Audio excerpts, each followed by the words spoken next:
કઈ રીતની મુવમેન્ટ હતી, કઈ રીતની એમો? ચાલુ વર્ષે વલસાડ જિલ્લામાં અલગ અલગ જે ઘરફોડ ચોરીઓ દાખલ થઈ છે એમાં જૂન મહિનામાં વાપી ડિવિઝન પોલીસ સ્ટેશનમાં એક ઘરફોડ ચોરીમાં એક ચોક્કસ સીસીટીવી ફૂટેજીસ અમને મળેલા હતા અને એના આધારે વલસાડની જે ક્રાઇમ બ્રાન્ચ છે એણે સમગ્ર તપાસ હાથ પર ધરેલી હતી. અલગ અલગ ચાલુ વર્ષે દાખલ થયેલી તમામ ઘરફોડમાં મળેલા સીસીટીવી ફૂટેજીસને મેચ કરવામાં આવ્યા હતા. એની સાથે સાથે ટેકનિકલ ઇન્ટેલિજન્સના આધારે એક ચોક્કસ વ્યક્તિ ઉપર શંકા અમને થયેલી હતી અને જેની કન્ફર્મેશન મહારાષ્ટ્ર પોલીસ દ્વારા કરાવ્યા બાદ વેરિફિકેશન કરાવ્યા બાદ એક ટીમ તાત્કાલિક વલસાડની ક્રાઇમ બ્રાન્ચની મોકલવામાં આવી હતી મહારાષ્ટ્રના મુંબ્રા વિસ્તારમાં અને 5 દિવસ સુધી અલગ અલગ રિક્ષા ચાલક, લારીવાળા, મજૂર એવી રીતે ત્યાં ખાનગી વેશ ધારણ કરીને આ આરોપી છે એને પકડવામાં ખૂબ મોટી સફળતા વલસાડ જિલ્લા ક્રાઇમ બ્રાન્ચને મળી છે. આરોપી રોહિત કનુભાઈ સોલંકી, જેના પાછળથી એના જે સ્ટેપ ફાધર છે એના નામ આધારે એનું નામ રોહિત ચેતન શેટ્ટી થયું હતું અને રોહિત ચેતન શેટ્ટીએ એક ફરહીન નામની વ્યક્તિ સાથે મેરેજ કર્યા બાદ હવે એનું નામ અરહાન ચેતન શેટ્ટી છે. આરોપી લક્ઝુરિયસ લાઈફસ્ટાઈલ જીવવાવાળો છે. એની પાસે પોતાની ઓડી કાર પણ છે અને મુંબઈના મુંબ્રા વિસ્તારમાં એ 1 કરોડ રૂપિયાના ફ્લેટમાં રેન્ટ ઉપર રહે છે. ટોટલી લક્ઝરી લાઈફસ્ટાઈલ જીવે છે. અત્યારે એની જે પૂછપરછ છે એમાં ટોટલ 13 જેટલી અલગ અલગ રાજ્યોમાં કરેલી ઘરફોડની એણે કબૂલાત આપી છે. વલસાડ જિલ્લાની 3, સુરત શહેરની 1, પોરબંદર જિલ્લાની 1, સેલવાસની 1, તેલંગાણા રાજ્યની 2, આંધ્રપ્રદેશ રાજ્યની 2, મધ્યપ્રદેશની 2, મહારાષ્ટ્રની 1 અને એ ઉપરાંત મહારાષ્ટ્રમાં અને મધ્યપ્રદેશમાં અલગ અલગ બીજી 6 ઘરફોડ કરેલાની એણે કબૂલાત આપી છે. કુલ 19 જેટલી ઘરફોડ ચોરીઓની કબૂલાત એ આપી રહ્યો છે. ખાસ આ વ્યક્તિની મોડસ ઓપરેન્ડીની વાત કરીએ તો અને આ વ્યક્તિની જે લાઈફસ્ટાઈલની અને એની જે ચોરી કરવાની સ્ટાઇલની વાત કરીએ તો આ વ્યક્તિ ઓલવેઝ બાય એર જર્ની કરે છે. ફ્લાઇટોમાં એ ઘરફોડ ચોરી કરવા માટે આવે છે.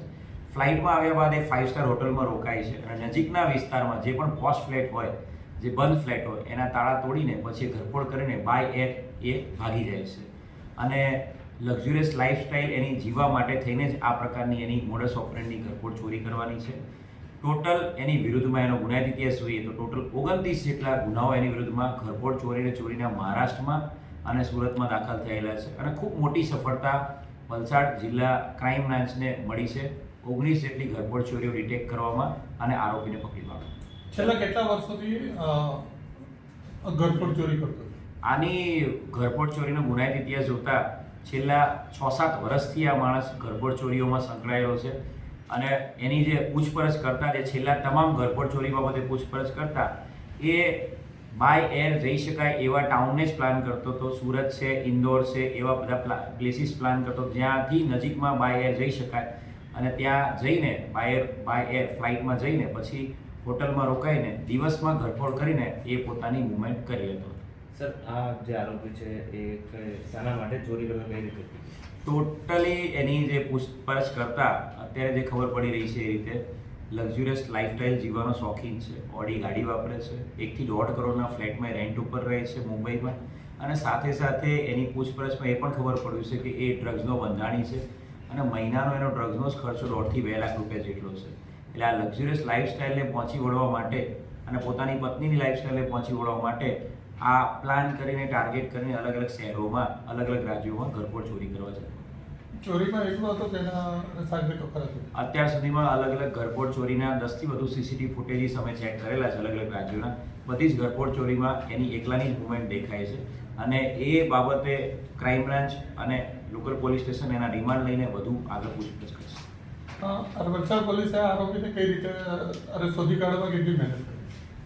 છેલ્લા 1 મહિનાથી આ મહેનત ચાલુ છે. 12મી જૂને જે ઘરફોડ દાખલ થઈ ત્યારથી અમારી આ મહેનત ચાલુ હતી અને આ આરોપીને આજે જ્યારે 4 જુલાઈએ પકડી પાડવામાં આવ્યો છે તો 28મી જૂનથી અમારી ટીમ 7 દિવસથી મુંબઈમાં જ હતી અને મુંબઈના લોકલ પોલીસનો પણ અમે સપોર્ટ લીધો હતો પણ અમે એ આરોપીની તમામ વિગતો પહેલેથી જ મેળવી લીધેલી હતી અને કયા વિસ્તારમાંની મેક્સિમમ મુવમેન્ટ છે. વિસ્તારમાં અલગ અલગ પોલીસ 5 થી વધુ પોલીસ અમારા ક્રાઇમ બ્રાન્ચના ખાનગી કપડામાં છુપા વેશમાં ત્યાં રોકાયેલા હતા અને 5-6 દિવસની મહેનત પછી આ આરોપીને અમે લોકોએ પકડી પાડ્યો છે.